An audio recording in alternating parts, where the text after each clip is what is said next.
Виктор Астафьев. Стрижонок Скрип. Читает Светлана Литвин. Стрижонок вылупился из яичка в темной норке и удивленно пискнул. Ничего не было видно, лишь далеко-далеко тускло мерцало пятнышко света. Стрижонок испугался этого света, плотнее приник к теплой и мягкой маме-стрижихе. Она прижала его крылышком к себе. Он задремал, угревшись под крылом. Где-то шел дождь, падали одна за другой капли, и стрижонку казалось, что эта мама-стрижиха стучит клювом по скорлупе яйца. Она также стучала перед тем, как выпустить его наружу. Стрижонок проснулся от того, что ему стало холодно. Он пошевелился и услышал, как вокруг него завозились и запищали голенькие стрижата, которых мама-стрижиха тоже выклевала из яиц, а самой мамы не было. «Скрип!» — позвал ее стрижонок. «Скрип, скрип, скрип!» — повторили за ним братья и сестры. Видно, всем понравилось, что они научились звать маму, и они громче и дружнее запищали: «Скрип, скрип, скрип!» И тут далекое пятнышко света потухло, стрижата притихли. «Скрип!» — послышалось издалека. «Так это же мама прилетела!» — догадались стрижата и запищали веселей. Мама принесла в клюве капельку дождя и отдала ее Скрипу, первому стрижонку. Какая это была вкусная капля! Стрижонок Скрип проглотил ее и пожалел, что капля такая маленькая. «Скрип!» — сказал он, — «еще, мол, хочу». «Скрип, скрип!» — радостно ответила мама-стрижиха. «Сейчас, дескать, сейчас!» И опять ее не стало, и опять стрижата тоскливо пищали, а первый стрижонок кричал громче всех. Ему очень уж понравилось, как мама-стрижиха поила его из клюва. И когда снова закрылся свет вдали, он, что было духу, закричал «Скрип!» и даже полез навстречу маме, но тут же был откинут крылом на место, да так бесцеремонно, что чуть было кверху лапками не опрокинулся. И каплю вторую мама-стрижиха отдала не ему, а другому стрижонку. Обидно. Примолк стрижонок Скрип, рассердился на маму и братьев с сестренками, которые тоже, оказывается, хотели есть. Когда мама принесла мошку и отдала ее другому стрижонку, Скрип попытался отнять ее. Тогда мама-стрижиха так долбанула Скрипа клювом по голове, что у него пропала всякая охота отбирать еду у других. Понял стрижонок, какая у них серьезная и строгая мама, ее не разжалобишь писком. Так начал жизнь в норке стрижонок Скрип вместе с братьями и сестрами. Таких норок в глиняном берегу над рекой было очень много. В каждой норке жили стрижата, и были у них папы и мамы. А вот у стрижонка Скрипа папы не было, его сшибли из рогатки мальчишки. Он упал в воду, и его унесло куда-то. Конечно, стрижата не знали об этом. Маме-стрижихе было очень тяжело одной прокормить детей, но она была хорошая мать. С рассвета и до вечера носилась она над берегом и водой, схватывала на лету мошек, комариков, дождевые капли, приносила их детям. А мальчишки, сидевшие с удочками на берегу, думали, что стрижиха и все стрижи играют над рекой. Стрижонок Скрип подрос. У него появились перья, и ему все время хотелось есть. Иногда ему удавалось отобрать у братца или сестренки мошку, и тогда они жалобно и недовольно пищали. За это Скрипу попадало от мамы-стрижихи, но ему так хотелось есть, так хотелось есть. А еще ему хотелось выглянуть из норки и посмотреть, что же оно там такое, дальше этого пятнышка света, откуда мама-стрижиха приносила еду и ветряные запахи на крыльях. Пополз стрижонок Скрип, и чем дальше он полз, перебирая слабыми лапками, тем больше и ярче делался свет. Боязно. Но Скрип был храбрый стрижонок, он полз и полз. Наверное, он выпал бы из норки и разбился, как разбиваются такие вот неразумные птенцы. Но тут появилась мама-стрижиха, схватила его, уволокла вглубь норки и раз-раз его клювом по голове, сказала сердито: «Скрип, Скрип!» И еще по голове, и еще по голове. Очень рассердилась мама-стрижиха, очень сильно била Скрипа. Должно быть, там, за норкой, опасно, раз мама-стрижиха так волнуется. Конечно, откуда Скрипу было знать, сколько врагов у маленьких проворных стрижей? Сидит на вершине березы страшный быстрый сокол и подстерегает их. Скоком-прыгом подходит к норкам клюватая ворона. Тихо ползет меж камней черная гадюка. Побольше подрос Скрип, догадываться об этом стал. Ему делалось жутко, когда там, за норкой, раздавалось пронзительное «Тиу!». Тогда мама-стрижиха бросала все, даже мошку или каплю воды, и тоже, крикнув грозное «Тиу!», мчалась из норки.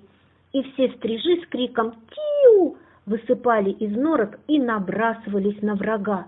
Пусть этот враг хоть сокол, хоть коршун, хоть кто, пусть он хоть 100 раз больше стрижей, они все равно не боялись его. Дружно налетали стрижи, все как один. Коршун или ворона скорей-скорей убирались в лес, а гадюка пряталась под камень и со страху шипела. Однажды мама-стрижиха вылетела на битву с врагом, разбойником-соколом. Сокол был не только быстрым, но и хитрым. Он сделал вид, что отступает. Вожак стрижей Белое Брюшко дал отбой, крикнув победоносное «Тиу!». Но мама-стрижиха еще гналась за соколом, чтобы уж навсегда отвадить его летать к стрижиным норкам. Тут сокол круто развернулся, ударил маму-стрижиху и унес в когтях. Только щепотка перьев кружилась в воздухе. Перья упали в воду, и их унесло. Долго ждал стрижонок Скрип маму. Он звал ее, и братцы, и сестренки тоже звали. Мама-стрижиха не появлялась, не приносила еду. Потускнело пятнышко света, настала ночь, утихло все на реке. Утихли стрижи и стрижата, пригретые папами и мамами, и только Скрип был с братьями и сестрами без мамы. Сбились в кучу стрижата, холодно без мамы, голодно, видно, придется пропадать. Но Скрип еще не знал, какой дружный народ стрижи. Ночью к ним нырнул вожак, Белое Брюшко, пощекотал птенцов клювом, обнял их крыльями, и они пригрелись. Уснули, а когда рассвело, в норку к Скрипу наведалась соседка-стрижиха и принесла большого комара. Потом залетали еще стрижи и стрижихи и приносили еду и капли воды. А на ночь к осиротевшим стрижатам снова прилетел вожак Белое Брюшко. Выросли стрижата, не пропали. Пришла пора покидать им родную норку, как говорят, становиться на крыло, самим добывать себе пищу и строить свой дом. Это было радостно и жутко. Скрип помнит, как появился в норке вожак Белое Брюшко. Вместо того, чтобы дать ему мошку или капельку, он ухватил Скрипа за шиворот и поволок из норки. Скрип упирался, пищал. Белое Брюшко не обращал внимания на писк Скрипа, подтащил его к устью норки и вытолкнул наружу. Ну что было делать Скрипу? Не падать же! Он растопырил крылья и полетел. И тут на него набросились все стрижи, старые и молодые, все-все, и погнали его от норки всей стаей навстречу ветру, навстречу ослепительному солнцу. «Скрип, Скрип!» — испуганно закричал стрижонок, захлебнувшись ветром, и увидел под собой воду. «Скрип, Скрип! А если я упаду?» С ужасом подумал он, но стрижи не давали ему упасть. Они гоняли его кругами над водой, над берегом, над лесом. Потом крики стрижей остались позади. Свист крыльев и гомон птичий угасли, и тут стрижонок Скрип с удивлением увидел, что он уже сам один летает над рекой, и от этого сделалось так радостно, что он взмыл высоко-высоко и крикнул оттуда солнцу, реке, всему миру «Скрип!» и закружился над рекой, над берегом, над лесом. Даже в облако один раз залетел, но там ему не понравилось. Темновато и одиноко. Он спикировал вниз и заскользил над водою, чуть не касаясь ее брюшком. Хорошо жить. Хорошо, когда сам умеешь летать. Скрип, скрип. А потом скрип и сам стал помогать стрижам. Вытаскивал из норок стрижат и тоже гнал их над рекой вместе со всеми стрижами и кричал: «Скрип! Скрип! Держи его! Догоняй!» И ему было весело смотреть, как метались и заполошно кричали молоденькие стрижата, обретая полет, вечный полет. Скрип много съел в этот день мошек, много выпил воды, ел и пил он жадно, потому что стрижи всегда в движении, всегда в полете, и оттого надо им все время есть, все время пить. Но день кончился. Он еще раз плюхнулся белым брюшком на воду, схватил капельку воды, отряхнулся и поспешил к своей норке. Но найти ее не смог, ведь снаружи он никогда не видел свою норку, а сейчас все норки казались ему одинаковыми. Норок много, разве их различишь? Скрип сунулся в одну норку, не пускают, в другую не пускают, все стриженные дома заняты. Что же делать? Не ночевать же на берегу. На берегу страшно, в норке лучше. И Скрип начал делать свою норку. Выскребал глину остренькими когтями, выклевывал ее и уносил к воде. Снова возвратился к яру, опять клевал, скреб, а в землю подался чуть-чуть. Устал Скрип, есть захотел и решил, что такой норки ему вполне хватит. Он немного покормился над рекой и завалился спать в свою совсем еще не глубокую норку. Неподалеку рыбачили мальчишки. Они пришли к стрижиному яру. Один мальчишка засунул руку в норку и вынул Скрипа. Что только пережил Скрип, пока его держали в руках и поглаживали, как ему казалось, громадными пальцами. Но ничего, попались ребятишки, хорошие, выпустили Скрипа. Он полетел над рекой и со страху крикнул «Тиу!». Все стрижи высыпали из норок, глядят, никого нет. Ребятишки уже ушли, сокол не летает. Чуть было не побили стрижа Скрипа, но пожалели, молодой еще. Тут понял Скрип, что в маленькой норке не житье, и принялся снова работать. Он так много раз подлетал к своей норке, чтобы унести глину, так пробивался вглубь яра, что норку эту отличал уже ото всех.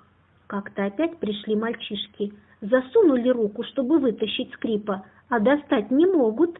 Скрип вертел головой и, должно быть, насмешливо думал: «Солишь, братцы, мальчишки, и вообще совесть надо иметь». Хорошо, спокойно жилось в своей норке. Теперь Скрип наедался и напивался досыта, сделался стремительным и сильным. Но вот отчего-то сделались беспокойными стрижи. Они почти не находились в норках, а все летали, кружились, лепились на проводах и часами сидели молча, прижавшись один к одному, а потом с визгом рассыпались в разные стороны, присаживались к осенним лужам, заботливо клевали глину и снова сбивались в стаи, и снова тревожно кружились.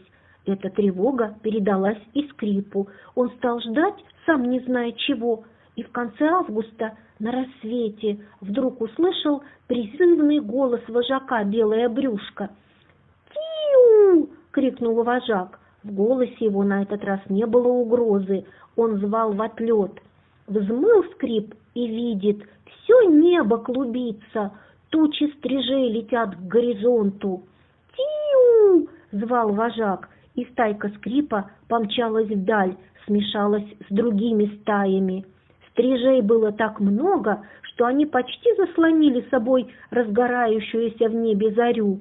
«Скрип! Скрип!» — Тревожно и тоскливо кричали стрижи, прощаясь до следующего лета с родным краем. «Скрип! До свидания!» — крикнул и стрижонок Скрип и помчался за леса, за горы, за край земли. «До свидания, Скрип! До свидания! Прилетай в свою норку!» — кричали вслед Скрипу мальчишки-рыбаки. Стрижи улетают в одну ночь и уносят с собою лето. Прилетают они тоже в одну ночь и приносят с собою лето. Скучно без стрижей на реке, чего-то не хватает. Где ты, маленький Скрип, в каких краях и странах? Возвращайся скорее, приноси нам на крыльях лето.